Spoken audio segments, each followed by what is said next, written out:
Okay, we left off over here on Pei Aleph and Beis.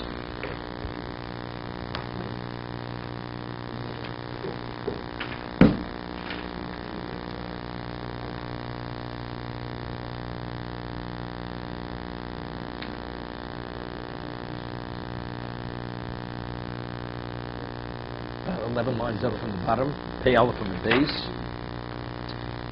The Mishnah says that a mother is permitted to sleep with her son, although their flesh is touching, up to a certain age. Once he reaches a certain age, he could sleep in the same bed with his mother, but they have to be clothed. Their flesh should not be touching. And the same thing is true of father and a daughter. When she's small, even if the flesh is touching is permitted, but once she develops, we'll see, breasts, or she reaches puberty, then he or she will both of them have to be clothed. Higdilu ze yoshim b'chsuso.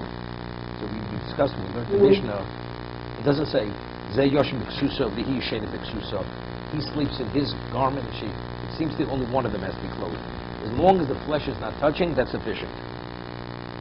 The kamo, what is the age? What is the age? When a child reaches a certain age, they should sleep clothed, even if they were in the same bed. Omer Avadabar Rav, Haza Omer Avasi, Tinokos, Tinokis. For a girl, Bas Tesha, 9 years old. Bas Tesha Shon of Yom Echad. Tinok Ben Shtemes Shon of Yom Echad. Okay, that's the age where the child already has developed sufficiently as a female that therefore they should be clothed. And a boy, 12 years old. It's interesting, even though we know that Allah Sinai, that a boy, a male at the age of 9 onward, his act of cohabitation is considered an act of cohabitation, although he has no liability to bar mitzvah. If an 8-year-old boy has relations with a married woman, it's not considered an act of cohabitation. It's only from the age of 9 onward. So here we're saying, but in terms of a child with his mother, it's only the age of 12. So he's beyond the age of 9. He's less than bar mitzvah. He's here before bar mitzvah. Igad the Amri Tinokos. There's another version. Tinokes b'shtemes shon of Yom Echad. No, she has to be 12. Meaning she's reached a level of what? Of maturity that she's an adult. Tinok ben shtem shon of Yom Echad, 13 years old. However, v'zeh kedei sheyu shadayim nochad tzarech simeach. Possibly we say this in the Haggadah, right? Regarding Klal Yisrael, where the breasts are starting to develop at Sarah Tzimech, and this puberty, the pubic hairs. So because the child, the girl and the boy already have a semblance of an adult, therefore it's inappropriate that the son should sleep with his mother where the flesh is touching, only if they're clothed, or the mother or the father with his daughter. So it's only Shadaim Nichonov too. So that's the argument is on these two versions, even at the age of 9, a girl, she starts developing slightly. Is that enough that she should be clothed, or it has to be much more? By the age of 12, it's much more. Omer. Of course it's just not appropriate. We're going to discuss later. In the Mishnah, there's a question. 2 men, are they permitted to sleep in the same bed naked, touched where their flesh touches one another? Why? Because you never know what could happen. They could be attracted to one another, and they could actually engage with one another sexually. The Chacham say, Yisrael nachashuvim, under no circumstance. A normal, healthy human being, not into it at all. Or a person's with an animal. A normal person is not going to commit bestiality with an animal. No, there's not. People won't even talk about it. But a girl who's reached a certain degree of development, she's in bed with her father, at this level she should be clothed. The clothed is no problem. But if the flesh is touching, not that we're really concerned, but you never know.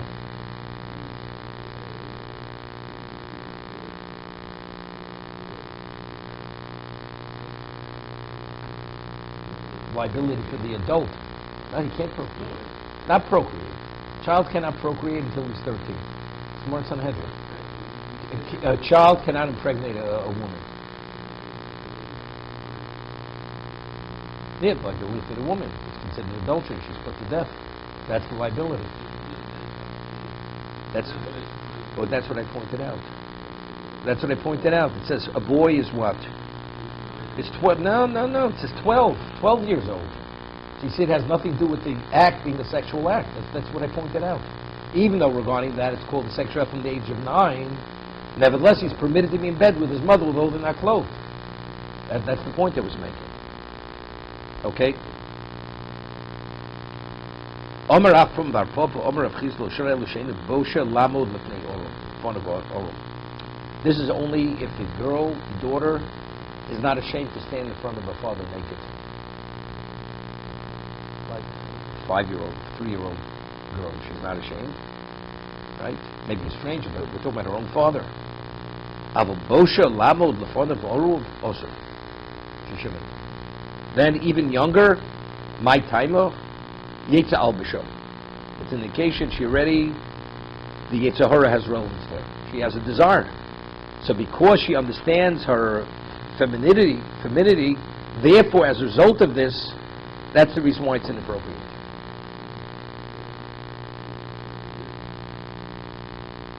Yeah.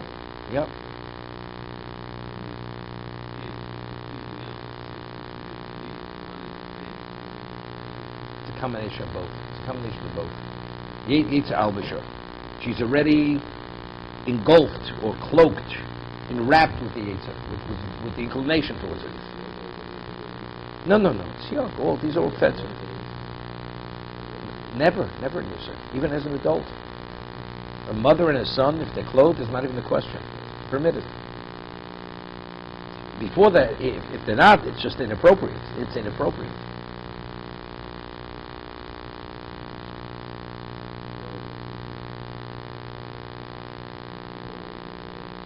Two brothers together? No, even unclothed. We ruled it's even unclothed. No. But also, it's going to be permitted. I mean, the way we rule the halacha.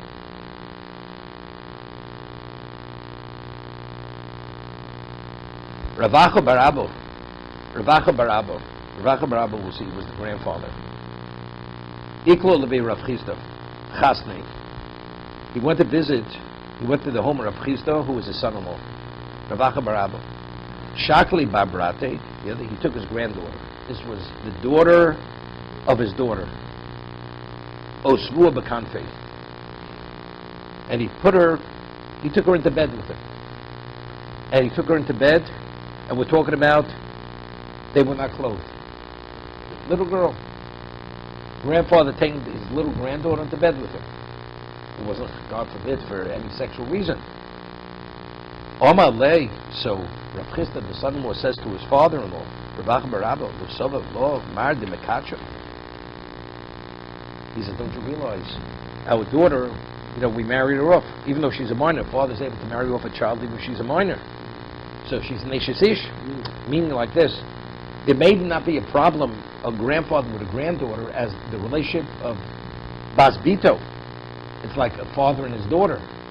But what about the issue when she's a married woman? So there's another issue here. So because she's a married woman, that adds, maybe because of that, there's an additional problem. So how do you allow yourself to bring her into bed with you? She's Neshes Ish. Omar lei. So immediately he says to his son-in-law, Avart l'chad Rav. What do you tell me she's married? You violated the ruling of Rav. We had the word at the beginning of the second paragraph of kiddushin, that a person is not permitted to marry off his daughter when she's a minor. Because what happens when she becomes an adult? She'll say, this is not the guy I wanted. I didn't want to marry this man. And it says, V'hafta l'recho kamocha. You're going to create problems. Dom Rav Yehuda Omer Rav, Yitem Rav Lozer, also Lo'odom Shikarish is Biduk Shiktano, Achetagdil. One is not permitted to marry off his daughter, although it's a valid marriage until she becomes an adult. Because whether she can say when she becomes an adult, Tomer, Beplone Ani Rose. Because I wanted someone else. I didn't want the man you picked for me. So if she's an adult, there's one thing. But if she's a minor and she doesn't understand, she says, this is not the man I wanted. So therefore it's a problem. So how did you marry off your daughter?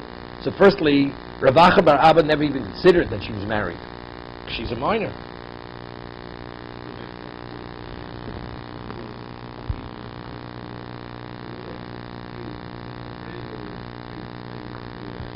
Correct.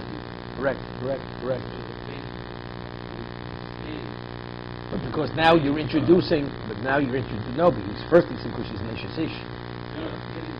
But that's his criticism to his father-in-law. There's no kshav. There's no fence. A little girl, we said a little girl, a father is permitted to be with a daughter. So granddaughter is like a daughter. So there's no fence. Everybody says it's permitted. Yeah, nobody argues this. But he says, but she's a married woman. Right? Right, so that's what he's saying to him. She says, but how? How are you permitted to marry her? And not only that, in addition to being in violation of the ruling of Rab, you're also in violation of what Shmuel had said, Dome Shmuel, Ein Mishtamshe B'Isha.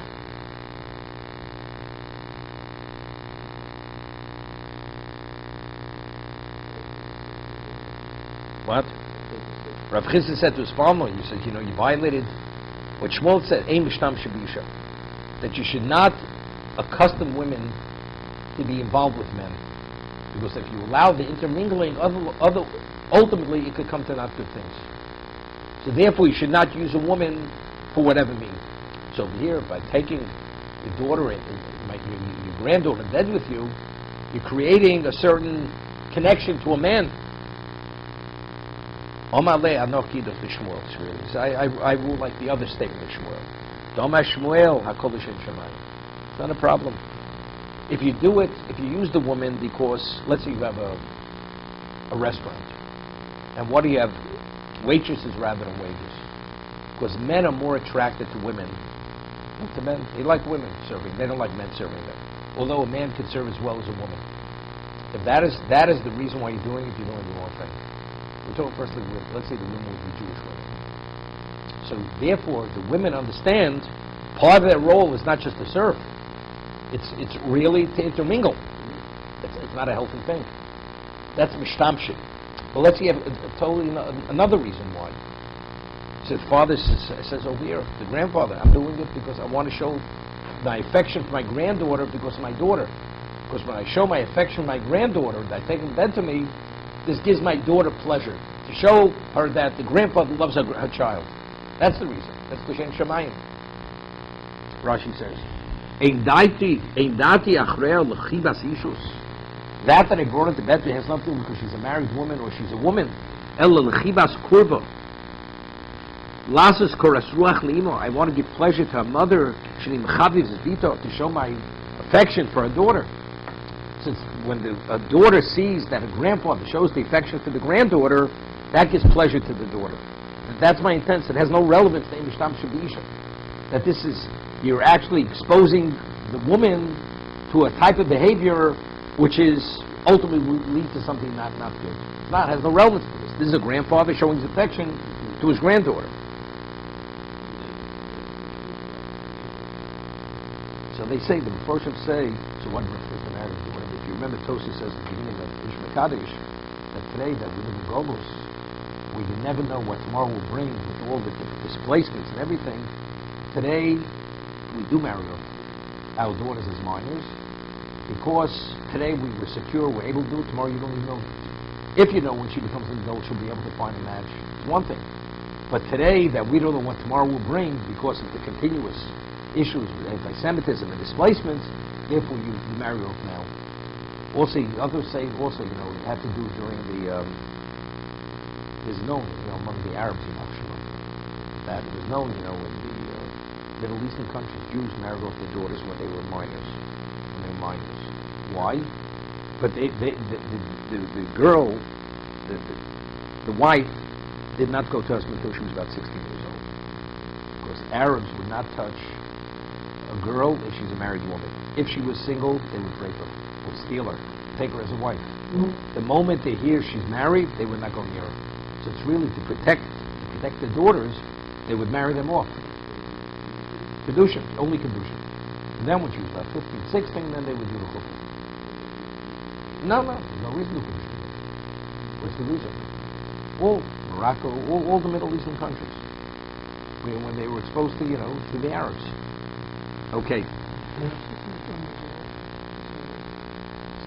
No. It's resolved. What's unresolved? He didn't understand. He explained it. Well, nobody explained. But we rule like the grandfather did. Like the grandfather.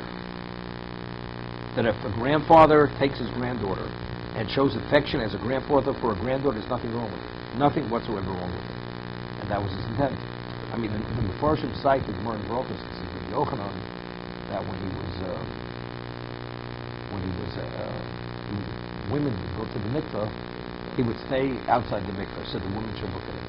So the women would say, "You're not concerned about Ayin Hara." It's Ayin Hara because he had exceptional beauty.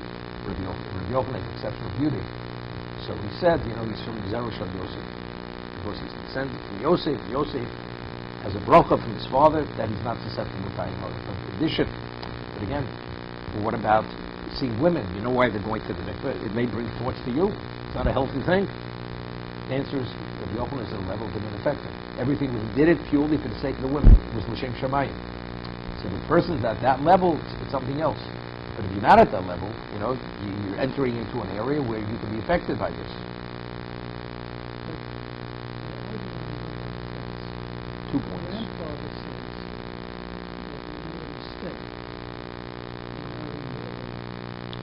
No, you violated the law.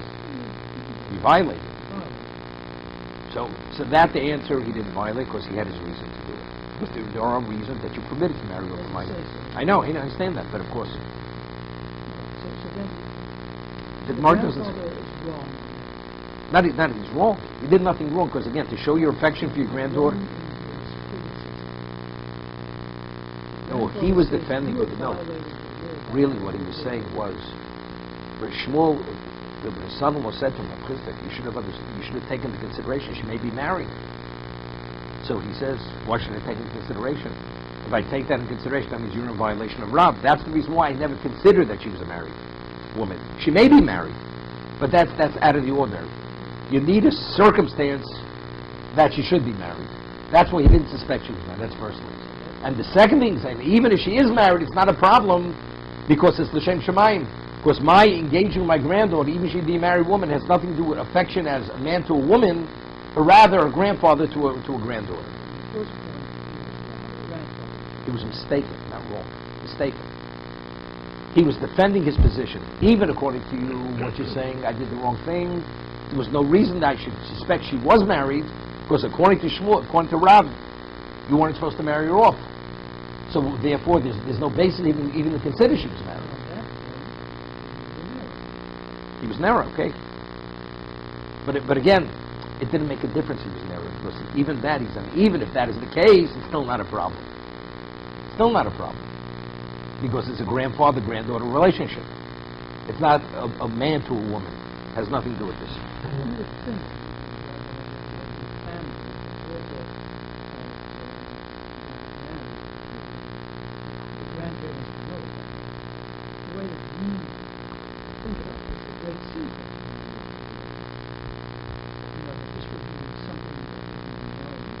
First, when they would consummate the marriage, the chuppah, as I said, it would be. That's when you celebrate. Now it's purely to protect the girl. That's the reason why you're marrying her up at this moment.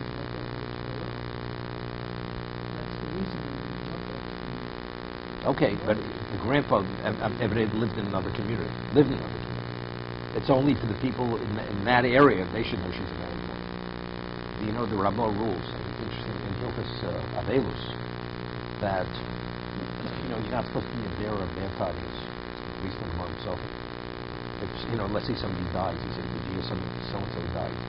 It's where it's bad tidings, where it's bad tidings. You say, did you hear Obama died? We say Tova made it, all of us. Tova made it, immediately. But if somebody who will pain people to hear it, you don't share that kind of time. You don't give that time. Okay? So if somebody died, let's say there's a funeral, you have one teacher come to the funeral, so you allude that something tragic happened. So there's a custom. People say, Gemara says that if there's a mess in the area, if any vessel has water, you're supposed to pour out the water. People say, you should pour out the water. By saying that, you're alluding that someone passed away. Not to say exactly immediately. I mean, it's a person that was cool. So now you can tell the person. But immediately to go directly to say so-and-so died, passed away, it's too direct. Okay, so there's a halacha. Who says kaddish for a parent? Only a son. The daughter does not say kaddish. As a chiyuv. The daughter has an obligation. A son has an obligation to say kaddish. What about a daughter? The daughter has no obligation. So people live in different communities. Does one inform the daughter that the parent passed away?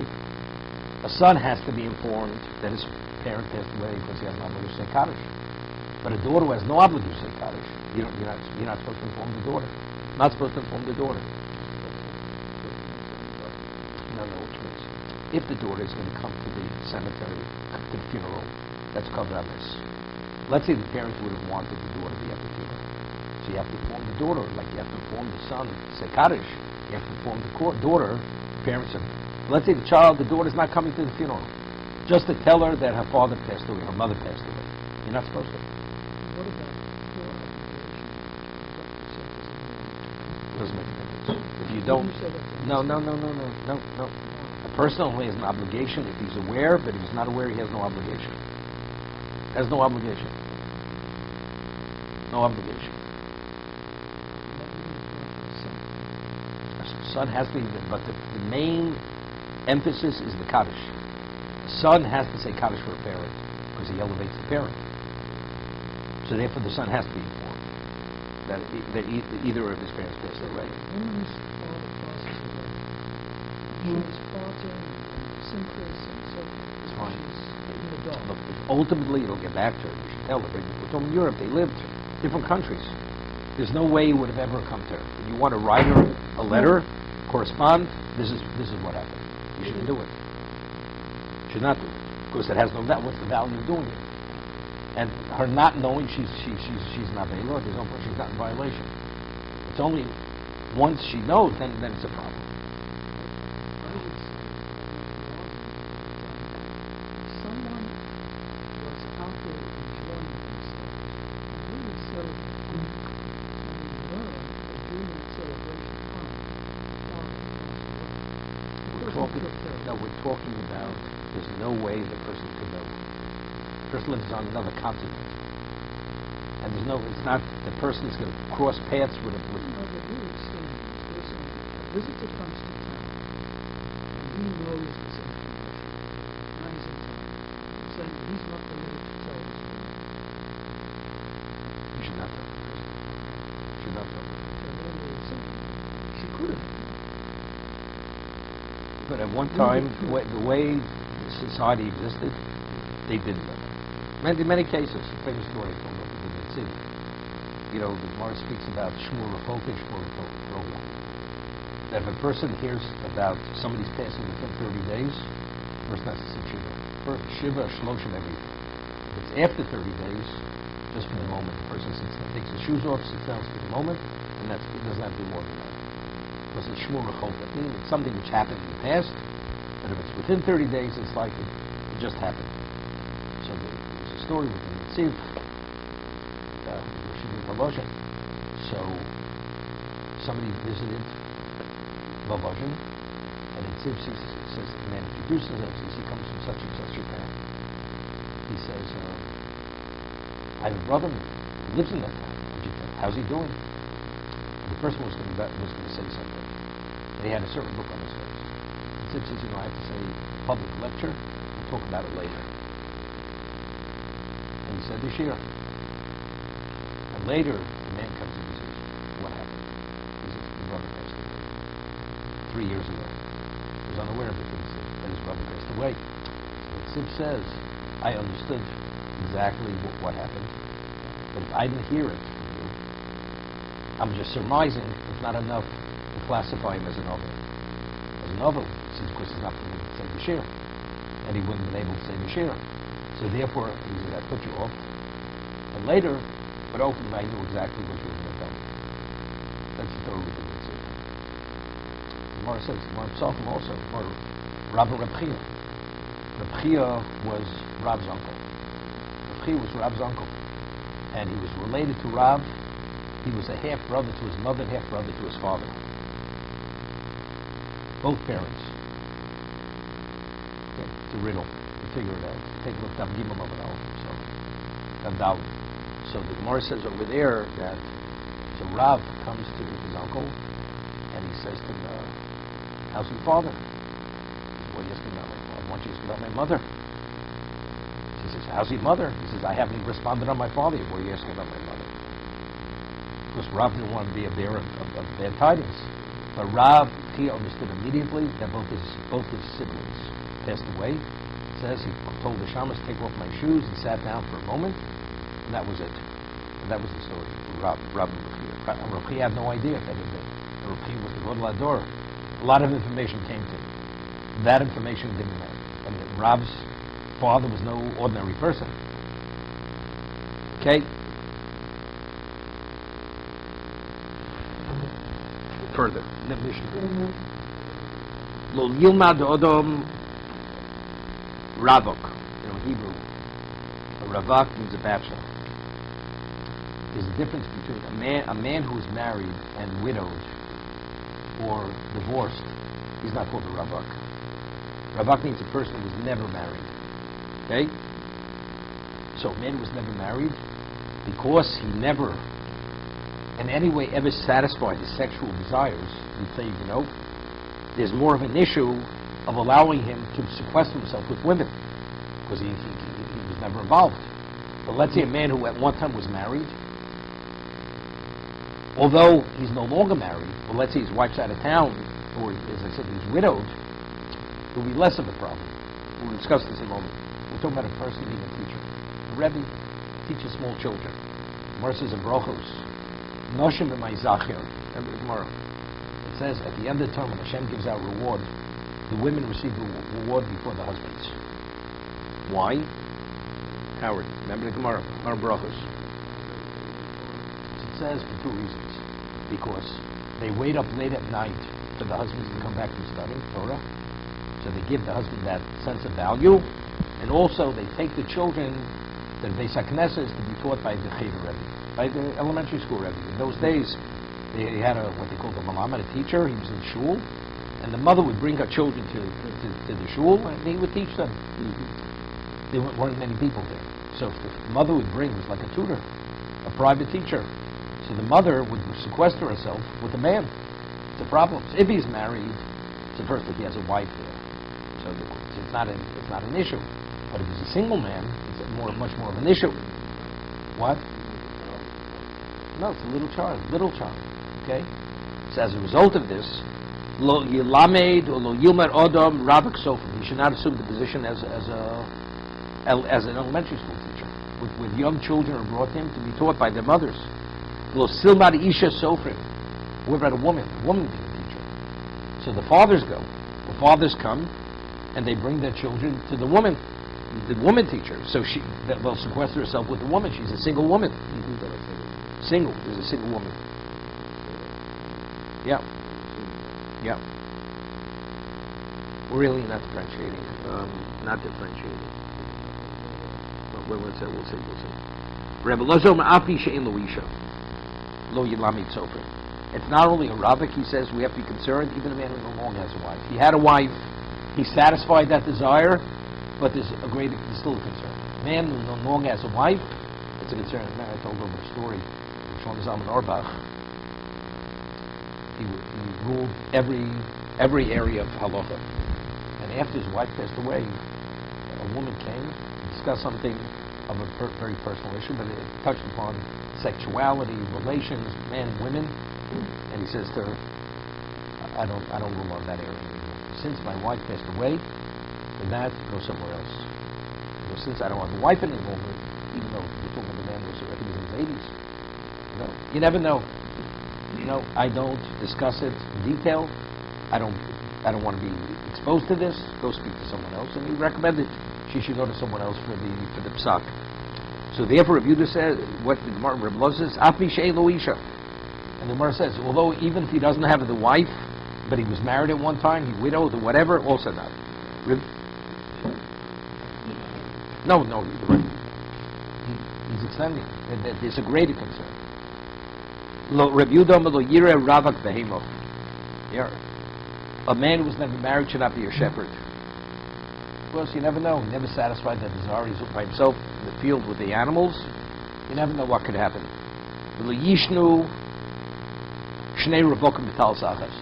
single men who are never married should not sleep unclothed under the same cover.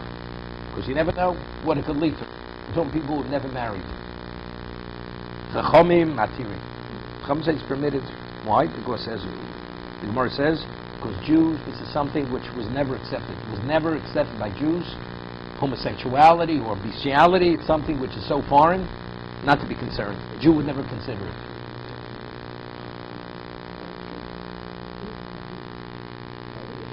No. Talmud means a blanket. No. No, it means a blanket. Means a blanket, a covering. Yeah, the Mishnah speaks. A person finds a talus in terms of returning the lost object. It means a garment. The talus doesn't mean a talus. It's not because it has no Torah. That's why they're fighting over it.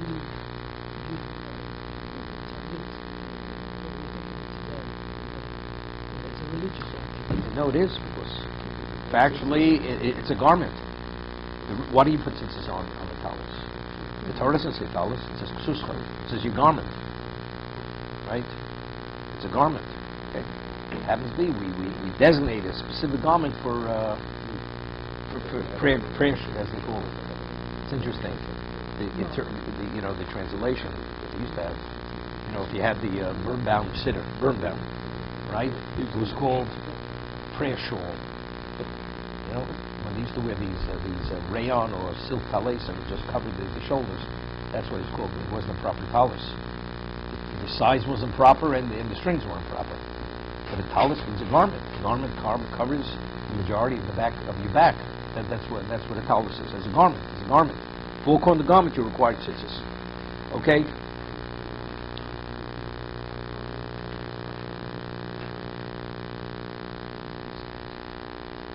Which kind of garment? Ravok. That is equivalent of that's Paratama. We rule that way. That's my timer. Now, what's the reason why we say a person who was never married should not be a teacher of young children? Elam should be a nuki. Hear this? Maybe we're concerned about he'll be a child molester. You leave him with small children because he never satisfied that desire. Chas v'sholom, he'll molest the children. Tanya, we're going to Amalo Rabbi Yehuda Lo Nechshru Yisrael Mishkan Zechur. Val Al Behema, Jews are not suspect in this area. So therefore, that cannot be the reason why the person who was never married should not be a teacher of young children. Today, it's unbelievable. It goes on. Most cases where teachers accuse it exists. Very often, it's a baseless accusation. So today I can tell you teachers in schools, unless they're cameras, they will not call a child in and tell me the child can have somebody else there, because you never know what the accusation could be. So unless the security cameras in every classroom, a teacher will not remain alone with a student in the class. Elo Ravak Bishum Amoso Imoso. A man who is there because of the mother who brings the children, the Yanuki, the mother of the small children, Isha Mishum Avosa Binuki, and the wife, a woman should not be the teacher of young children because the father who brings his children to school.